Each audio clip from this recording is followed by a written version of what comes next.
I go with Aaron Rodgers into one of those ayahuasca retreats. You're doing ayahuasca in the sensory deprivation chamber. These are some wild ass rankings. Yeah, I'm here for it. It's a good time though. It is. Really I bet you get a lot of conspiracy theory talk. Absolutely. It's the IDP show. Now you know. Let's shift over to the DBs and show some love to the cornerbacks and safeties. And we are starting off with a very spicy name that is very close to Addie's heart, very close to Eric Harms's heart. And you are a little bit lower, Scott, than the consensus, but not by much. I think we're all around this table pretty hot in the pants for Cooper DeJean out of Iowa. The Monday from this past week that we're recording this was the Eclipse, but it was also Cooper DeJean Day at Iowa. Had his workout there after he had been cleared by doctors and put on a show. So Cooper DeJean clocks in at number 10 overall for you, Scott. Number 3 overall for Adam, number 7 overall for Bobby. So again, not like you're 20, 30 spots lower than these two fellas, but you are a little bit lower. Talk to us about Cooper DeJean. Yeah, I feel like I can't come here and not defend, this atrocity of having him all the way down at 10th. Yeah, explain yourself. Yeah. Well, So I'm opening the door. Yeah, that's enough. So, I've only been doing rookie rankings for 3 or 4 years now. And I think the highest I've ever had a corner before this year, probably in the 20s or 30s. So 10 is incredibly high for a corner for me. There's a lot that I love about Cooper DeJean. I love his run defending, that he's not afraid to tackle. Everything you see about him, it just screams that he is going to be a tackling machine. I love that he has that return upside. I'm a huge fan of IDP that can be returners. I drafted Marcus Jones, who everyone seemed to have forgot about because of an injury shortened year last year, everywhere I could when he was a rookie. And I've snatched him up everywhere I can when people forget about him. I think I have him in every single best ball that I'm in right now, which is 4 or 5 at this point. So, yeah. I love the return upside, especially with the new return rules. Granted, he was more of a punt returner, but a lot of people think that skill translates. Week winner. Yep. Can be. Absolutely. And to me, a big part of why I'm just even a little bit lower is that cornerback designation. Mm-hmm. So part of what I'm doing in my rankings is I'm trying to reflect the draft capital you'll have to actually spend to be able to get someone. And corners are historically downgraded in the IDP community for good reasons. There's great streaming options. They're usually those very background picks. And so if he was listed as a safety, he'd probably jump all the way up to maybe 6 or 7 for me from 10. But because he's a corner, I think you'll be able to wait until after some of these other guys to be able to get him. But I still love the guy. I'm still going to try to get him, especially when I see some of the places that he's been mocked to, like the Ravens. I think that would be a whole lot of fun to see him there. The Colts, I'm sure you would love that. Would love that. Yep. The Packers, I don't love that one as much just because Kason Nixon is another one of those guys who I really like. Who's don't already take Nixon's value away there'd be from a us, little please. cannibalization there, and I don't want to see that. But I think the Ravens would be a really, really spicy place for him. I think the Jags are another spot where I've seen him a couple of times. I'm going to like him pretty much anywhere, as long as there's not a really well-established returner already in the house. Because I love that return upside. Oh, is he? Yeah.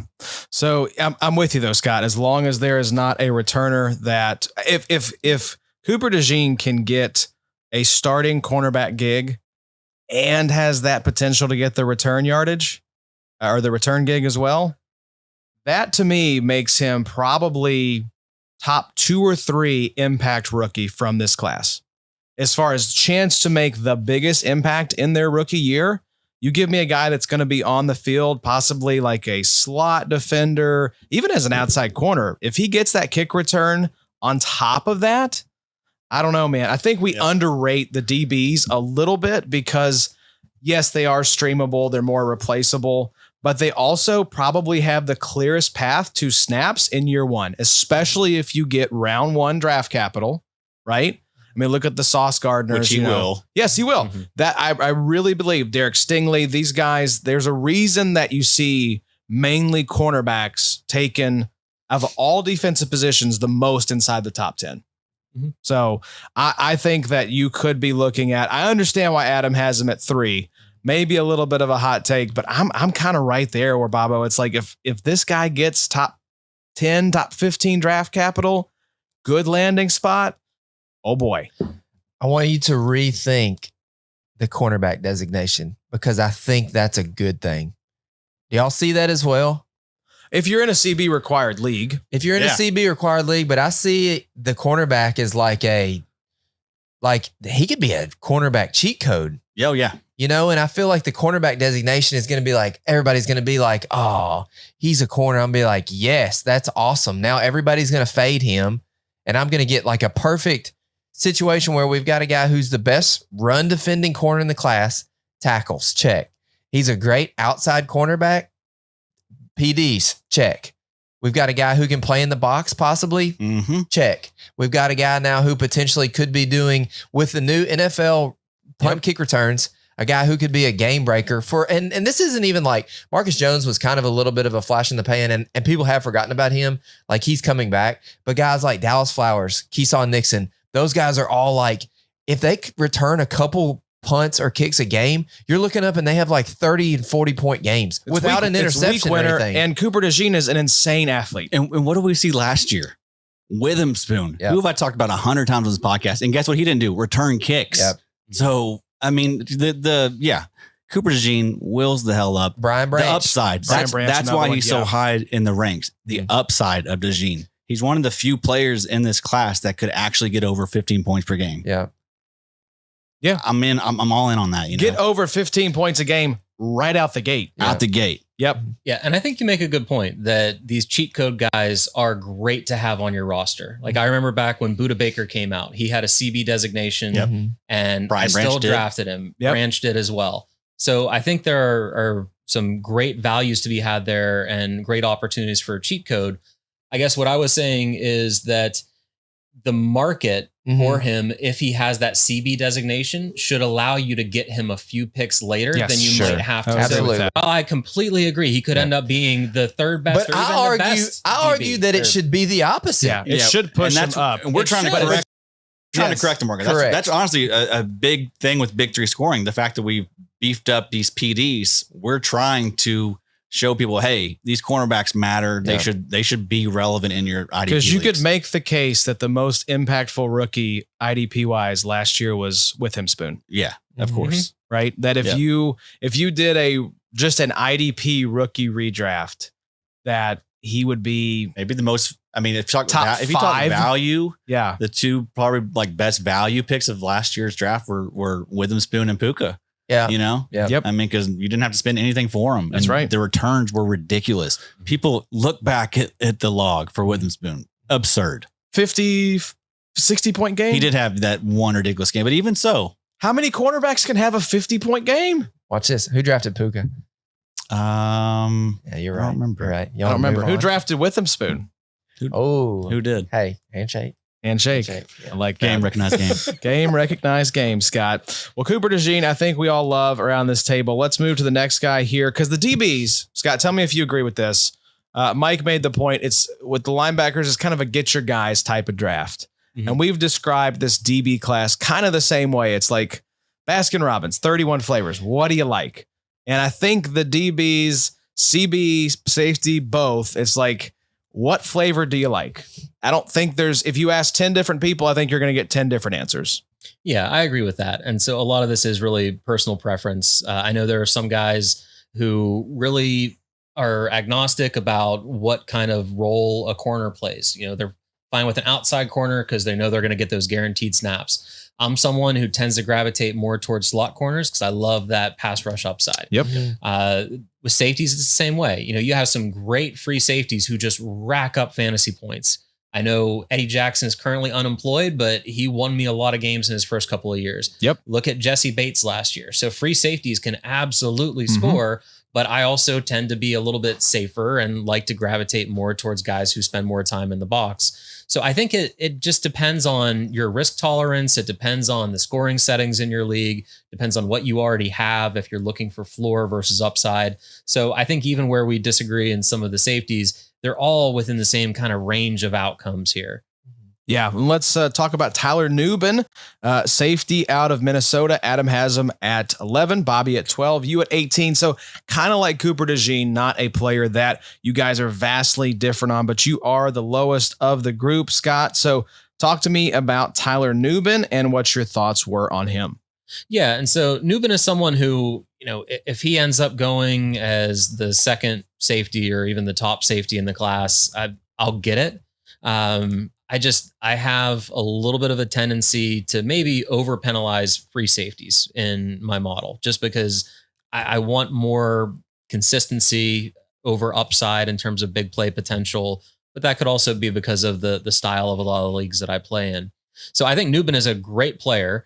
He's a free safety, but he is very solid in run defense. So he kind of moved both directions. He had a great consensus grade of an 85 for me, again, out of 100, based on what everyone was saying in the market about him.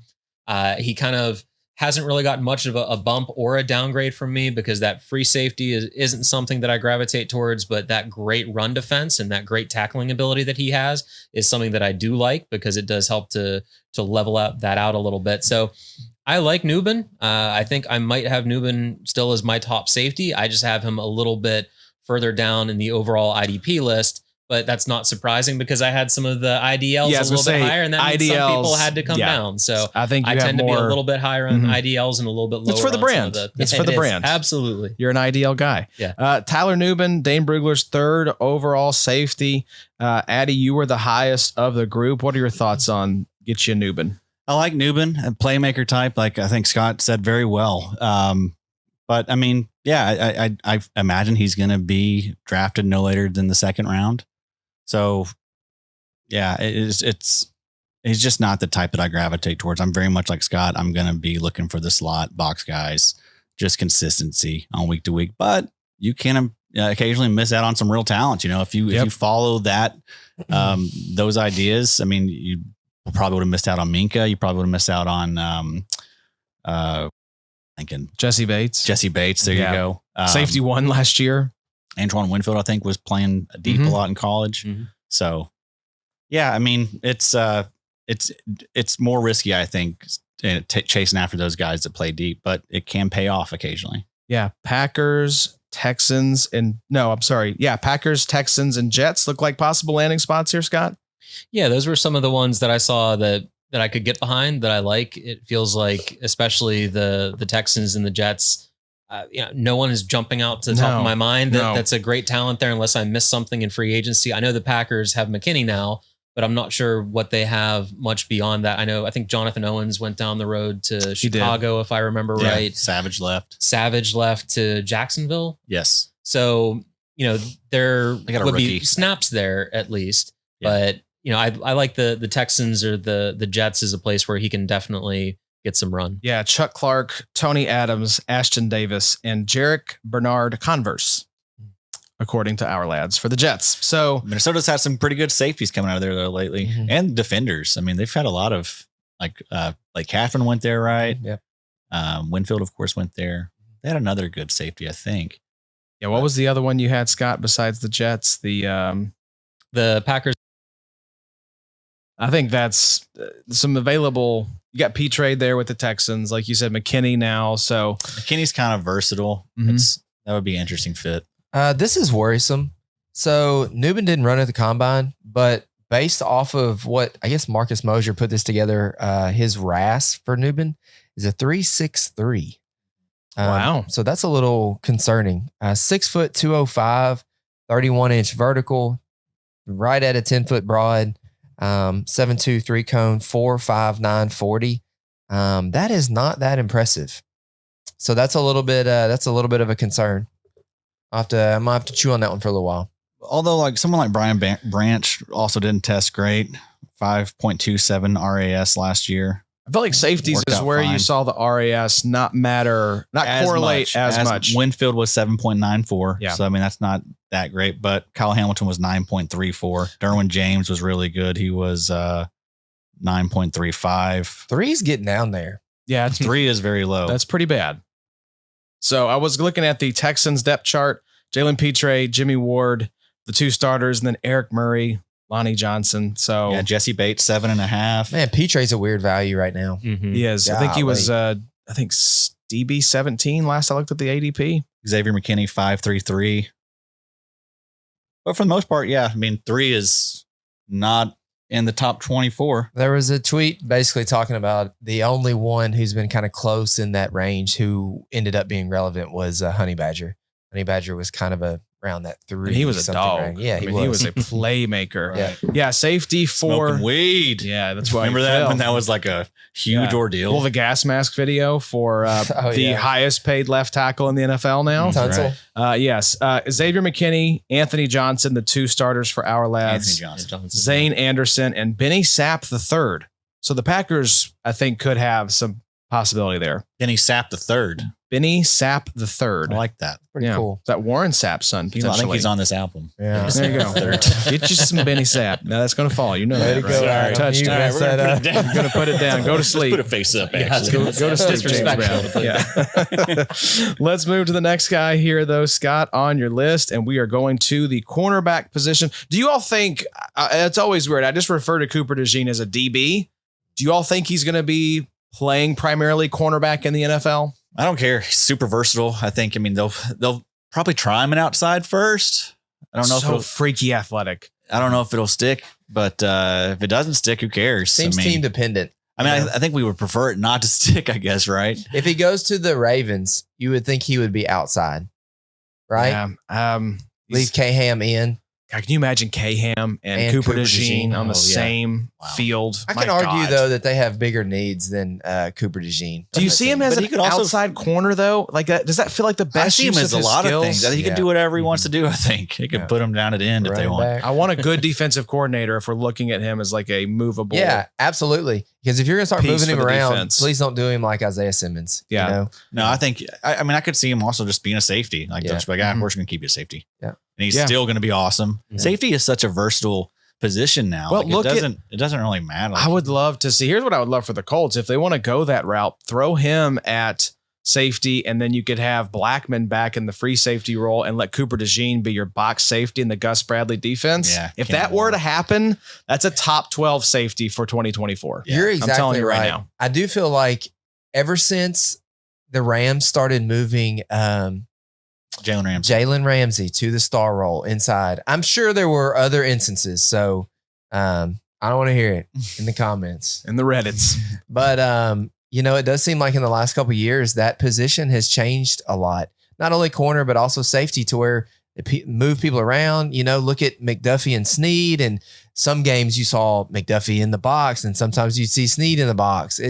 It's a rangy position, and it can change a lot. I think a lot of people forget that, like, on a game by game case, or, you know, whatever the defensive coordinator's prep is going into, you know, what wide receivers are we facing this game? Are we facing a Saquon Barkley is going to be the biggest concern for us to stop? We're not really worried about Daniel Jones. That goes into a lot of how, you know, these teams play and whatnot. So you're exactly right with Cooper DeJean. I'm not really concerned about it at all. You could put him as a tight end, and we're still going to probably draft him high. Playmaker. Yeah, Playmaker. Can that be his position? Dude, that- PM? PM. Mhm. The basketball highlights are pretty fun. That's a pretty fun They're watch. all fun. It was like, natural just- athlete. Did that dude just dunk I bet every his- time in high school? I bet his disc golf highlights are Oh, sick yeah, as I've seen hell. those too. Sick as hell. Yeah. That's right. He had a good Definitely better than forehand. we did today. Definitely Not better. me, Cooper. You got a little bit of work to do, brother. Catch up, brother. Let's talk about the next CB, though. So that's why I was asking, because it's like, I guess if you consider Cooper DeJean a CB, the second CB on our list here is a very fun name. Ennis Rakestraw Jr., Mhm. cornerback, Missouri. Bobo, I'm sure earlier today for your chores, you were raking some straw. Yeah. And we got Ennis Rakestraw Jr. here. Scott, you are the highest. Don't stop. You got to stop. I have these 3 bales of hay with straw in the front yard that was like decoration. Told and y'all. they've been soaked in like snow and rain all year. I can't physically pick these things up. They weigh so much. You So raked them. if either of y'all three need some straw, I don't I'd be need some happy to moldy. load up the RAV4 for the No, ride. I think we're home. good. I think I'm good. I think I'm good on the straw think front, so. but thank you. But Is that my parting gift? I'm gonna Sure. get some Yes. old moldy Thanks for the straw. CD. Yeah, we'll Here's put some it- some straw to rake. yeah. Put it on your passenger seat. On your, not in the back of the car, just the passenger seats. Yeah. Put the seatbelt around it. It's like you Drive it back to vertical, you got it Lexington. straight up and down. Yeah. So let's talk about Ennis Rakestraw Jr., cornerback, Missouri. Scott, you're the highest on him. They have him almost identical, 49, 48. You're at 29, so about 20 spots higher than consensus. So you're hot in the pants for Ennis. Tell us why. Yeah, I don't know how to put it that way, but I do like Ennis, mostly because he seems like he's going to be he's going to be a high draft pick. Sorry, that really threw me off there. Yeah. I was thinking how close that was to penis and hot in the pants. So Fight through. I was real I know, distracted. I was trying. We were, I was we were really doing powering my through. best. Yeah. I was trying to be the Proud of every- professional. Proud of all of you right You're now. doing great. But no, he is going to get the draft capital. He's likely going to be a second round pick at worst. He might even sneak into the first. He has a lot of talent. His overall score for me, based on all the talent evaluations, is an 86. So he's really even down where he is in my rankings at 29 because of the fact that he's a CB, and you should prioritize a lot of other positions before considering spending draft capital on a CB. I do like that he seems to be a good tackler. He's a willing tackler, at least, and that's something that is a plus that you don't get from all corners. He's an outside corner, which again isn't the profile I always look for, but again, that there's a trade-off there because it can mean more snaps, even though a lot of teams are running a lot of three-corner looks these days. But I don't know. I think he's going to be someone who I wouldn't be surprised if moves up draft boards a little bit after we see the capital that he gets to be a little bit closer to like the Kool-Aid McKinstry's and the Nate Wiggins, where the other guys have them. Yeah, I was looking to see where Dane has him. Looks like his 7th overall CB, second, third round grade, numbered 49 overall. So yeah, he could be early second round, possibly even first round consideration. I mean, we see guys jump up that we're not getting first round buzz in the actual NFL draft. I just have to point out, I love Dane's 8th overall cornerback, TJ Tampa. What a fun name. Good names. A lot of good names. A lot of good names. I mean, you got Rakestraw and Tampa back to hard back. to pronounce names, but yeah, it's like they've thrown us some nice bones with some fun ones. Yes, thank you. Us country boys appreciate that.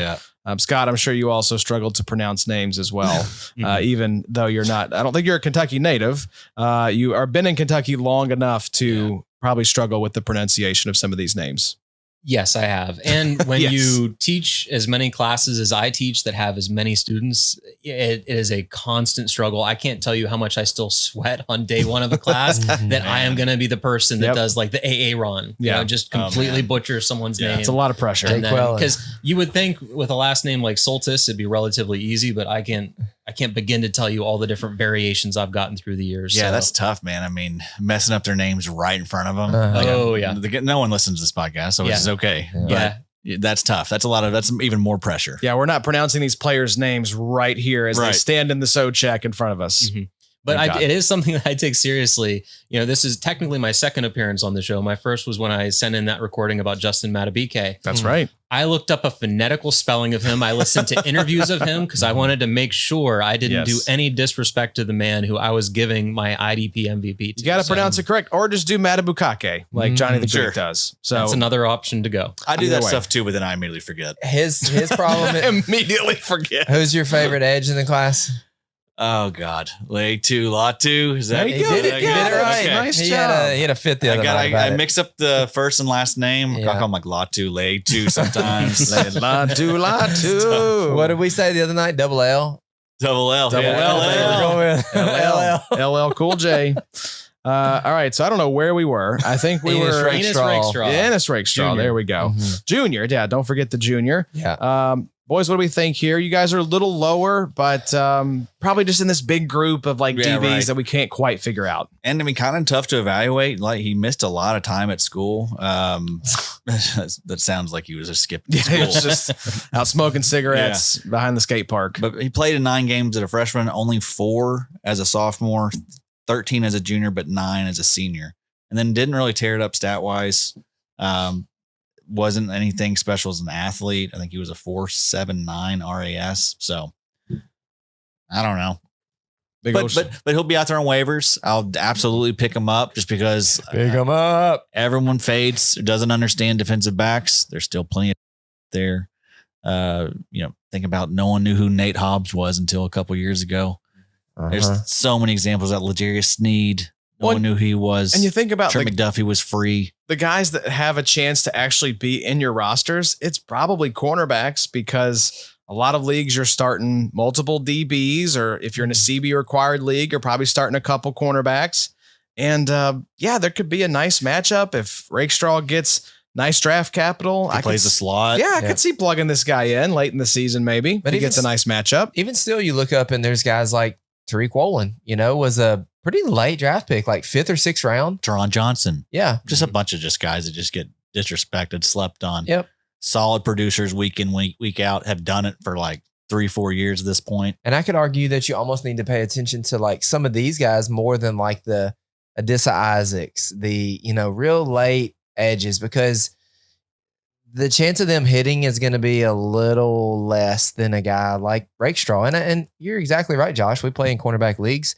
Guys like this if they get 1st round draft capital, 2nd round draft capital, there might be some rookie linebackers that you grab off waivers that, are your linebacker handcuffs, or maybe these edges turn into the next Yaya Diaby and are late season sensations. But cornerback, I just think it is a position that we need not forget, because they are going to get higher draft capital. There'll probably be more cornerbacks taken in the first 3 rounds, them and edge rusher, than any other position. Because again, a lot of teams are rolling out 3 of these cornerbacks between 2 outside corners and a slot corner. So you need a lot of them. And it's good to have a lot of them. So I think there could be a lot of relevant cornerbacks from this class. So just good to keep some of these names in mind. Let's move back to the safety position and talk about Calen Bullock, safety, USC. Scott, you're more in line with what Adam has. You were at 33. Addy, you have him at 29. Babo's at 18. So what were your thoughts on Mr. Bullock? Yeah, so for me, again, it's my aversion towards free safeties. The fact he's a free safety already makes me a little bit more skeptical about him. I'm looking at the PFF draft guide right now, and one of the things they do is look at player traits. And in tackling, he was a 3 out of 10. And so that's not great. Is a bit alarming to me. I'm fine with the free safety, and I'm looking at his stable metrics. His run stop percentage is a 5 out of 100. His run defense grade, stable metric, again, not just for 1 year, is a 5. So, you can still defend passes. You can still intercept passes. You can still do a lot of good things. You can be a bad tackler and still get tackles because you're covering a guy and he catches it. But, to me, those are the kind of things that he would need to have to make him be a really attractive free safety option to me. And he just doesn't have them. So that's why I'm a little bit lower on Bullock. Yeah. Dane says reminiscent of a leaner Trayvon Merrick. He has NFL starting potential as his game continues to develop. He is a cornerback on some NFL draft boards. So, Merrick was a guy that was a little bit of a late bloomer, Addy. We saw him time. Yeah, we saw him really come on at the end of last season. So his role also changed too. It did. He started playing a little bit more in the box, not a lot, but a little bit more. He was playing like none. And I guess that's something we should point out too, that landing spot, scheme, coaching staff, very important. Really for the DBs. matters for DBs. Yeah, maybe even more so than linebacker and DL. Because there are just so many different ways that these guys can be used, and that really impacts their IDP value. Yeah, but he's not a good tackler. 6.8% career tackle rate at PFF at USC. PFF University, baby. It'd be a good school, I bet. It'd be a great school. But that's Jaden Hicks was 10.4. Tyke Smith was 9.9. Tyler Nubin was 8.4 even. Cole Bishop was 10.9. So again, 6.9 for Bullock. That's not good. He is young. I like that. 21. I think he was only there for 3 years, a 3-year junior. So upside. But yeah, we ain't going to chase this dude. No chance. He'll probably be there for you. Free. Yep. I don't think you'll have to draft this guy in a 5-rounder. I don't think so. Yeah, I think he'll be out there. 6'7". Scott, you think Calen Bullock squeaks in there just based on your experience? I'd say probably 7-8. Okay. Unless you get a guy who is a USC alum or a big USC fan, Which happens. that can Jerry push him Rice. up a little bit. But yeah, I don't know that I'm going to be chasing much Calen Bullock unless he lands in just a perfect spot where he's going to get a lot of really early playing time. That's the only reason why I would probably have him on my draft board, because he could be a value at some point under that circumstance. But coming into the draft, if I'm in one of those crazy leagues that does a draft before the NFL draft, Yeah, I'm that is not crazy. looking at him at all. All right. Let's look at some late drafted DBs or Okay. safeties, like some guys like Marte Mapu. When was he drafted? Third, fourth round. Yeah, he was a hybrid kind of guy as well. Jair Brown, Yeah. Antonio Johnson. He could have a decent little role next year, maybe. Yeah, we said he's a starter, presumed starter right now in Green Bay, right? Opposite Xavier McKinney. Man, the safety class was bad last year. It was. Daniel Scott, Chris Smith, J.L. Skinner was a cornerback. The safety class Yuck. doesn't feel a whole lot better, though, to be honest. Anthony Johnson. Yeah, it was okay at the top. Brian Branch, Sidney Brown, Jordan Battle. Yeah, but Again, like there's only like what 2 or 3 relevant ones. Sidney Brown, blown ACL. Jordan Battle's got like 15 guys coming in Right. ahead of him now. So Yeah, Brian Branch is maybe like a slot cornerback moving forward. So kind of takes a little bit of a hit once it goes through a season. But all those guys got at least third round capital though. Branch was second, Battle was third, Sidney Brown was a third round pick. So yeah, we'll let draft capital probably direct us for a lot of these safeties. there you go. Well, let's go back to cornerback, though, Scott, and talk about a player out of Michigan. I was looking up the pronunciation. This is why you have to check the draft guide, folks, because it is not Mike, according to Dane. It is Mikey. Mikey Sainristil is how you pronounce this, apparently, which I did not realize. I did not know Mike could be pronounced Mikey, but here we are. So Mikey Sainristil out of Michigan, cornerback. You are, let's see here. You're the lowest on him. 12 for Addy, 20 for Bobo, 36 for you. So you're 20 off consensus. Not a fan of this guy. What's going on? Yeah, so I owe Mr. Sainristil 2 apologies. One, I always thought it was Mike, and I've been saying I too. I did not know it was that Mikey. until right at this moment. And 2, I am lower on him than I should be. This is one of those guys where I can admit I may have been, and again, not biased against Michigan, even though I do not like Michigan, because I Hey, did not blind rankings, factor as we that know. blind completely. Eyes Blindfold. closed. Yes. I have no Whole idea 9 what I'm yards. doing. Sensory deprivation Yes. chamber. Whole 9 yards. I go with Aaron Rodgers into one of those ayahuasca rooms for- retreats. yeah. You're doing ayahuasca in the sensory deprivation chamber. These are some wild ass rankings. Yeah. I'm here for It's it. a good time though. It is. really I bet is. you get a lot of conspiracy theory talk. Yes, absolutely. But no, he's someone who the more I looked into him, he's a little bit down for me again because he's a corner in general, but he is a slot corner. And I do tend to like slot corners a little bit. I think part of what held him back a little bit for me beyond just the fact that he's a corner is his tackle grades aren't what I would want them to be. But I think that I'm coming around a little bit. The more research I do on him, I think he's someone who's probably going to move up my rankings a little bit. And he's likely to get good draft capital. I've seen him in the high second in a couple of mocks recently. That will inherently push him up. But I think some of these underlying fantasy relevant metrics that move people up or down somewhat for me, he's going to be someone who is going to move up a little bit more than where I have him now. I'd probably, like him maybe even a little bit more than Calen Bullock, who we just got done talking about. Right now, I have him a few spots behind. So I don't know that he's going to drop up into my top 20 or anything like that. But I think he's definitely going to be moving up whenever I update my rankings next. Yeah, we should point out it was Jesse Minter's defense there at Michigan. And I believe Minter is now the defensive coordinator for Jim Harbaugh in Los Angeles, right? Didn't Minter make the jump up to the pros with Harbaugh potentially? I will vet this, Yeah. but I'm pretty sure that he made the jump to the NFL as well. It says that Sainristil was the starting nickel and former defensive coordinator Jesse Minter's 4-2-5 scheme, although he saw 22.1% of his 2023 snaps at outside cornerback. So slot corner, Yes, potentially sir. high draft capital. I'm Yeah. liking Mikey a little more. Yeah, me too. I was seeing him get comped to Kenny Moore a lot, so that's always going to make my ears perk up. But good athlete, former wide receiver. So I mean, he's only been playing the position I think for the last 2 years. You can see that too. Yeah, right. Really just natural catcher.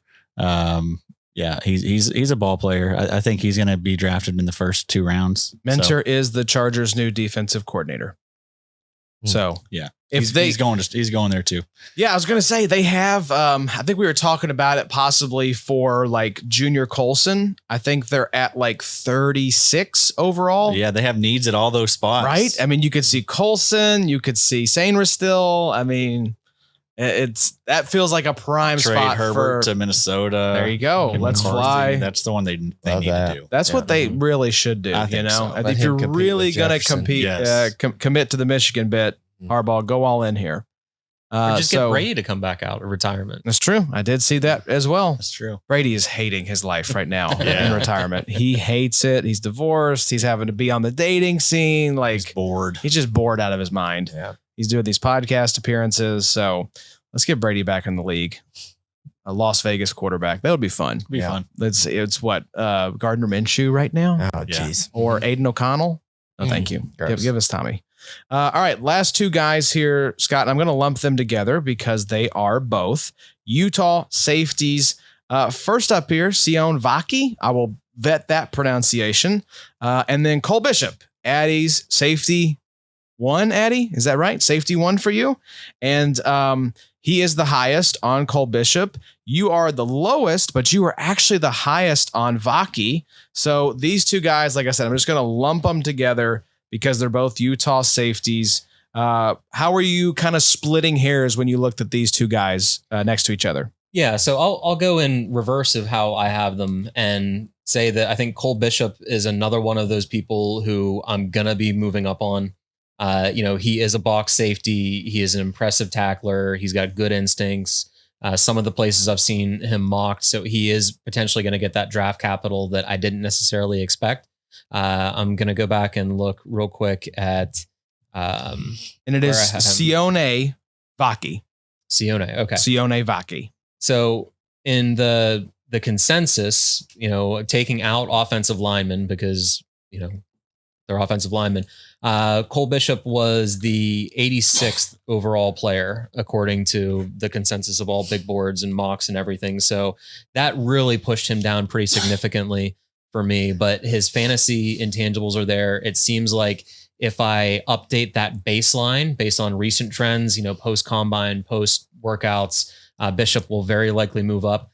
But I am really excited to talk about Vaki because he is someone who is going to be on every single one of my rosters. Okay, interesting. Tell me why. So Vaki, if you look him up in the PFF draft guide, you will see him not once, but twice under the running backs and under the safeties. Oh my goodness. He is a 2-way player. Odds are that will never play even a minor role in the NFL, but just that teaser that it might has him worth a late round flyer to me. He also is a pretty good safety. So even if he only ever plays safety for who he ends up getting drafted by, he won't get the draft capital. I don't expect him to be a day 1 or even day 2 pick. So I don't think that's going to be there.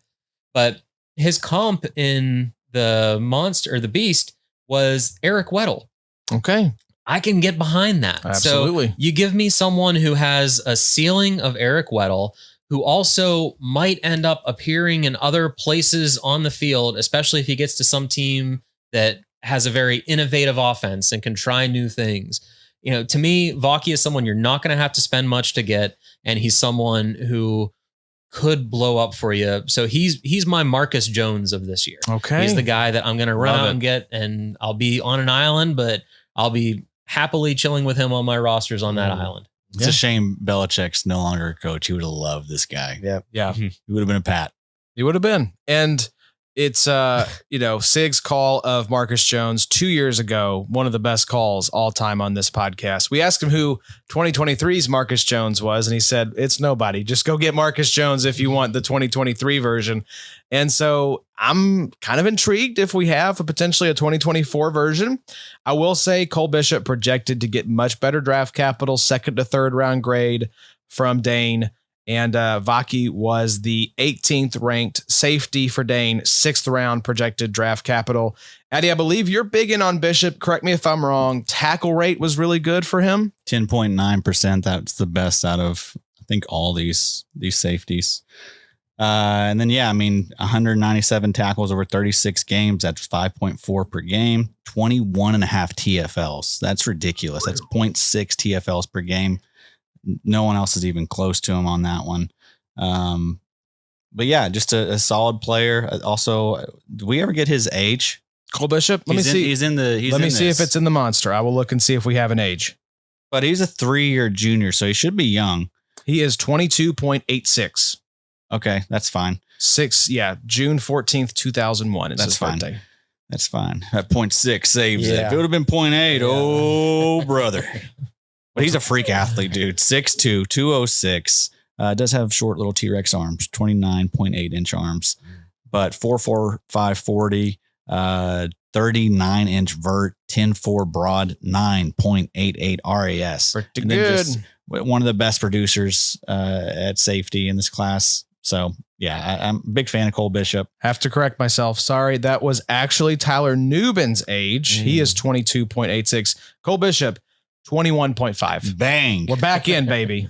Apologies. Yes, we finally found it. That was a really hard age. Hard to find. Finding Cole Bishop's age. There's a lot of them. I have to go back and look through his stuff. He's got the detail in here is incredible. So, that's huge. I will say though, do you think Vaki, even with this sort of like running back cheat code Marcus Jones potential, is going to be going in any of your drafts, or is he going to be sitting out there on waivers afterwards? I mean, he'll be going in all of my drafts Because of you. because I will be taking Yes, him. But no, I do with play, your last pick. I Or do play in a lot of multi-copy leagues. Okay. So you mentioned I'm in an 84 team league. There are 6 copies of every player. So it essentially functions like a 14. so you're going to take 2 copies of Vaki in the same league They don't let you and make them fight otherwise. each other. No, to the but death. I do think he will go because I also was just looking him up in the Beast, and granted, it's hard to extrapolate from high school experience to the NFL, but he did play special teams and return kicks in high school. And go. from everything I've seen about these new kickoff return rules, not only is it going to just increase kickoff returns,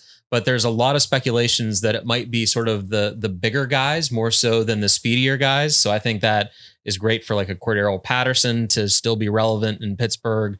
Sorry for talking offense even briefly.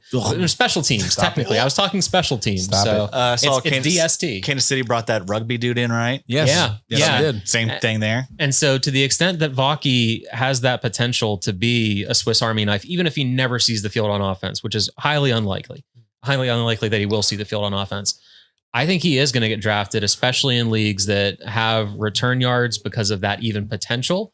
And I think, if you give me a flyer on someone who could end up being a unicorn here versus the edge 9 or the corner 4 or whatever it might be, give me Vaki. And I don't think I'm going to be alone because I think people are going to really develop a draft crush on this guy. Well, and I think that's probably the biggest sort of variable that was maybe not present in past years as much, even in kick and punt return leagues, is the new kickoff rules. I think that has to be a tiebreaker at the very least. If you're getting late in your draft, if someone has kick and punt return, especially kick return experience, and maybe slots into that, depending on the landing spot and that sort of thing, what kind of depth chart there is there for that position. That for me is a big wild card that maybe we haven't thought enough about just because the rule was just announced and you don't know. That's probably the hardest thing to project is like not just landing spot, but if they land there, are they going to get that opportunity? That's something that a lot of times just kind of shakes out in training camp. But if you got a guy with experience, I like that, especially for a late flyer. Mm-hmm. So, well, there you go, folks. DL and DBs. Scott, we appreciate you coming on, bringing the wisdom. You are in the consensus ranks with Adam and Bobby.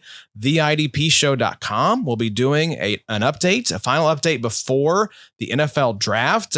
How's that experience been for you this year? Kind of combining the rankings, kind of going through it.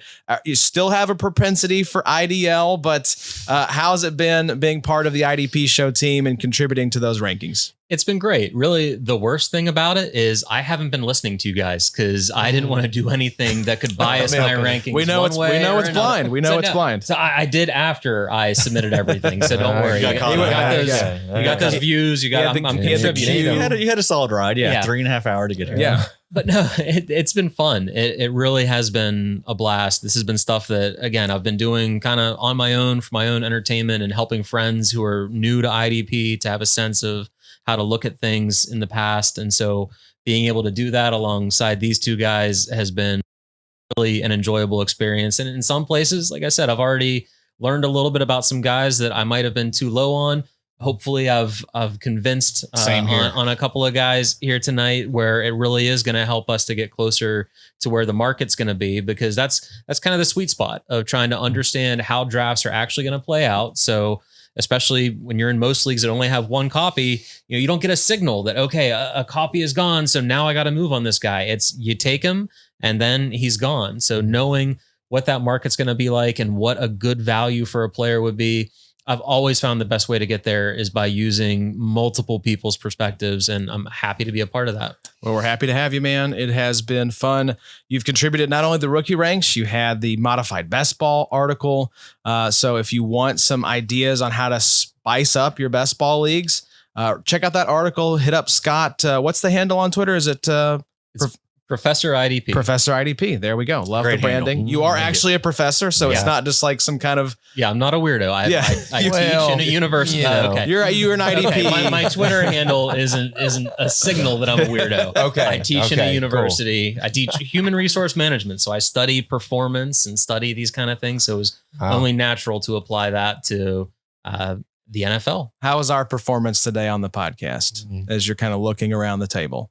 It was solid B minus grades. Yeah. Passing grades, definitely passing grades. Adam probably the worst. Sure. Yeah. Tuned out a little bit, a little tired. Sure. You gave me an F, but I'm going to make it into an A later tonight. An A. I'm going to just curve that top and extend that line all the way. Plus on there. Plus, just an A plus for me. Thank you so much. So love you, Adam. Yeah, love you, Adam.